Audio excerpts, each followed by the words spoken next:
Shalom saudaraku yang dikasihi Tuhan Yesus Kristus. Selamat pagi, salam sejahtera untuk kita semuanya. Selamat datang kembali di Renungan Rohani pagi hari ini. Semoga saudara yang terkasih dalam keadaan sehat selalu. Kiranya damai dan sukacita Roh Kudus melimpah di dalam hati dan pikiran saudara saat ini. Sebelum kita mulai renungan pagi ini, marilah kita bersama-sama berdoa.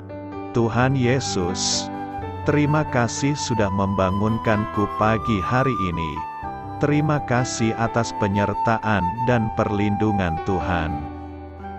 Semua karena karunia Tuhan aku dapat bangun dengan pagi hari ini. Aku menyerahkan seluruh aktivitasku hari ini ke dalam kuasa tangan Tuhan. Jauhkanku dari yang jahat, ya Tuhan. Tuhan Yesus, tolong lindungi dan berkati aktivitasku hari ini. Tolong berkati juga keluarga dan teman-temanku, Bapa Surgawi, oleh karya Roh Kudus. Tolonglah aku untuk menjauhi segala sesuatu yang melukai hati-Mu. Ampunilah segala dosa kami, ya Tuhan. Dalam nama Tuhan Yesus, aku sudah berdoa. Amin. Sahabat saudara rohani, pembacaan ayat emas Alkitab renungan kita hari ini terambil dari Bilangan 24 ayat 15 sampai dengan ayat 19. Lalu diucapkannyalah sanjaknya, katanya, tutur kata Bileam bin Beor, tutur kata orang yang terbuka matanya, tutur kata orang yang mendengar firman Allah, dan yang beroleh pengenalan akan Yang Maha Tinggi, yang melihat penglihatan dari Yang Maha Kuasa, sambil rebah, namun dengan mata tersingkap. Aku melihat Dia, tetapi bukan sekarang. Aku memandang Dia, tetapi bukan dari dekat. Bintang terbit dari Yakub, tongkat kerajaan timbul dari Israel, dan meremukkan pelipis-pelipis Moab, dan menghancurkan semua anak Set. Maka Edom akan menjadi tanah pendudukan dan Seir akan menjadi tanah pendudukan musuh-musuhnya itu. Tetapi Israel akan melakukan perbuatan-perbuatan yang gagah perkasa, dan dari Yakub akan timbul seorang penguasa yang akan membinasakan orang-orang yang melarikan diri dari kota. Bilangan 24 ayat 15 sampai dengan ayat 19. Inti dari ayat emas renungan kita adalah, kalau kamu tidak sungguh-sungguh percaya kepadaku, pasti kamu tak dapat bertahan. Mari kita mulai renungan pagi kita. Judul renungan kita hari ini adalah Bukan Kutukan, ditulis oleh Tim Gustafson. Kisah inspiratif. Cak Lontong adalah pelawak yang dikenal luas karena guyonan khasnya yang tidak hanya dianggap kocak tetapi juga cerdas. Dengan pembawaan yang santai, pertanyaan-pertanyaan dari pelawak asal Jawa Timur itu sering membuat orang berpikir, tergelitik, atau bahkan tersindir secara halus. Contohnya, bila Anda jelek, jangan takut mencintai. Karena yang seharusnya takut adalah yang Anda cintai. Yang lain lagi, salah kalau banyak yang bilang hidup itu cuma satu kali. Yang benar, hidup itu setiap hari, dan mati hanya sekali. Ucapan-ucapan ringan Cak Lontong tadi mungkin sekadar lucu-lucuan, namun, pada zaman dahulu, seorang raja dari Moab mencoba membayar seorang nabi asing bukan hanya untuk menyindir, tetapi juga mengutuk bangsa Israel secara terang-terangan, "Datanglah dan kutuk bangsa itu." Raja Balak berkata kepada Bileam, Bilangan 22 ayat 6. Namun, Bileam membuat sang raja marah karena ia justru berkali-kali memberkati bangsa Ibrani. Salah satu berkatnya berisi nubuat berikut, "Aku melihat dia, tetapi bukan sekarang, aku memandang dia, tetapi bukan dari dekat." Jelas pribadi yang dilihatnya belum muncul saat itu. Tetapi siapakah yang dimaksud oleh Bileam? Kalimat berikutnya mengandung petunjuk. Bintang terbit dari Yakub, tongkat kerajaan timbul dari Israel. Bintang itu kelak akan menuntun orang-orang Majus kepada sang anak yang telah dijanjikan. Matius 2 ayat 1-2. Seorang nabi dari Mesopotamia kuno yang tidak tahu apa-apa tentang Mesias telah mengarahkan dunia kepada sebuah tanda masa depan yang menyerukan kedatangannya, yang keluar dari sumber yang tak terduga itu bukanlah kutukan, melainkan berkat. Amin. Marilah kita renungkan di dalam hati kita.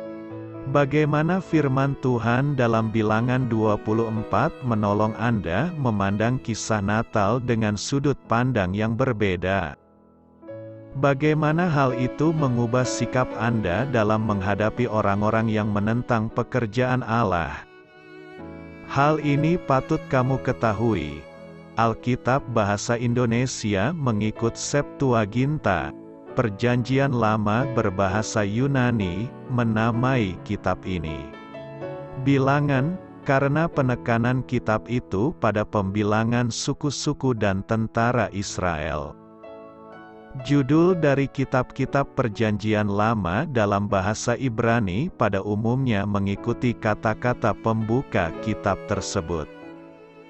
Judul kitab Bilangan dalam bahasa Ibrani terambil dari kata Ibrani yang kelima dari kalimat pertama, yang berarti di padang gurun.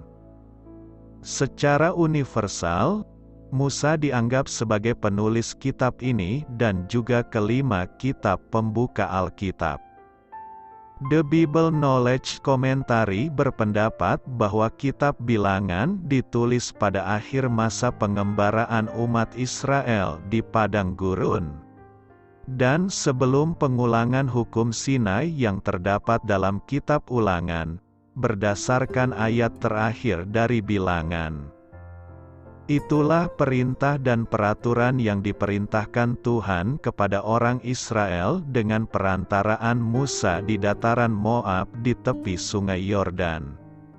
Dekat Yerikho, Bileam bin Beor adalah seorang tokoh yang dicatat baik dalam Alkitab. Kisah hidupnya dicatat terutama dalam kitab Bilangan pasal 22-24. Menurut Philo dari Alexandria, Mesir. Seorang filsuf Yahudi abad pertama yang hidup sezaman dengan Yesus, disebutkan bahwa Bileam, sang peramal, adalah seorang Majus, dan dia adalah salah satu tokoh yang paling pandai di dalam catatan kitab suci. Dikisahkan dalam kitab Bilangan 22 ayat 22-35, pada saat Bileam mengendarai keledai betina dalam perjalanannya untuk mengutuk orang Israel. Maka Tuhan mengirimkan seorang malaikat yang hanya dapat dilihat oleh keledai itu. Ketika Bileam mulai memukul keledai karena menolak untuk bergerak, keledai tersebut berbicara kepada Bileam dan dengan tenang keledai itu menjelaskan ketidakrasionalan perilakunya. Malaikat Tuhan pun menegaskan penjelasan keledai tersebut, sehingga dalam cerita ini ditunjukkan bahwa keledai lebih pandai daripada Bileam.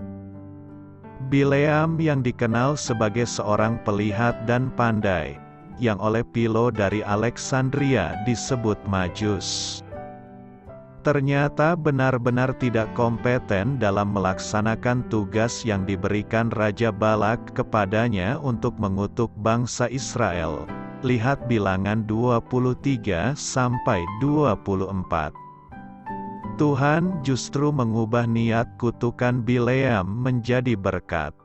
Selanjutnya, ada alasan bagus untuk menghubungkan kisah para Majus dalam Injil Matius dengan memahami Bileam di Perjanjian Lama sebagai seorang Majus.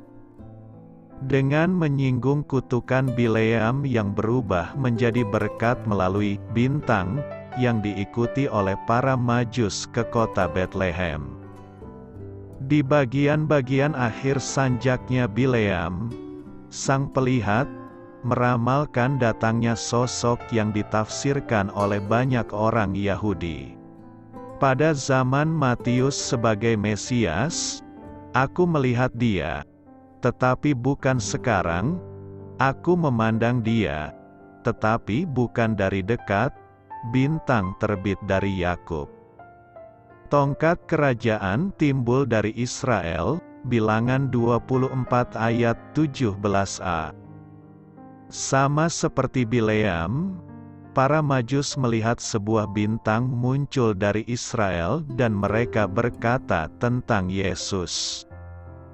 Kami telah melihat bintangnya di timur dan kami datang untuk menyembah dia. Matius 2 ayat 2b.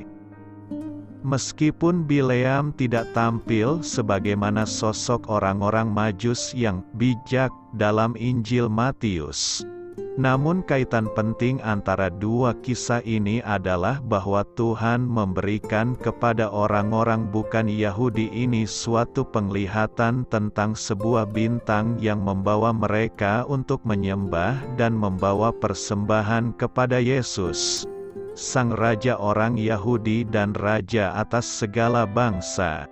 Doa saya menyertai saudara sekalian. Selamat berkarya untuk Tuhan. Amin.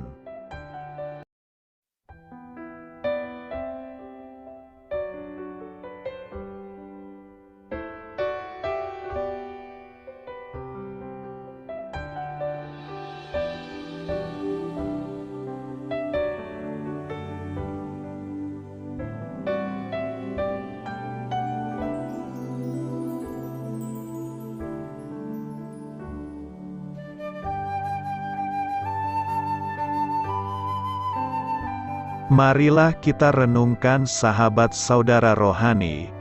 Demikianlah renungan firman Tuhan pagi hari ini.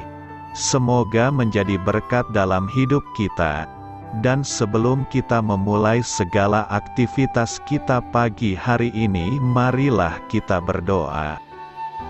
Selamat pagi Bapa, malam hari telah berganti pagi. Kehidupan baru telah Engkau berikan kembali bagi kami.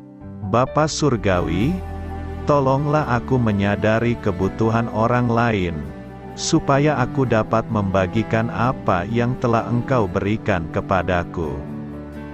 Pada saat aku membutuhkan, berilah aku keyakinan bahwa Engkau akan mencukupkanku, melalui orang-orang yang mengasihi-Mu, bukan karena kami pantas atau layak, namun karena kasih karunia-Mu kami boleh ada, sebagaimana kami ada di pagi hari ini.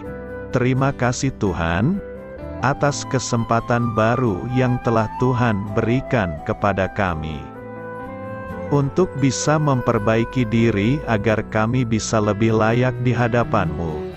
Hari ini kami serahkan semua perkara dan kesulitan yang akan kami lalui ke dalam tangan-Mu. Biarkanlah kami bisa memuliakan-Mu dalam segala aktivitas yang akan kami lakukan. Amin. Biarlah firman Tuhan menjadi pengingat untuk kita semua, bahwa tuntunan dari Roh Kudus akan selalu memberi jalan keluar bagi setiap permasalahan hidup kita, dan memberi kedamaian di hati kita, Sampai jumpa di renungan pagi saudara rohani berikutnya. Kiranya Tuhan selalu memberkati saudara semua hari ini. Amin. Shalom.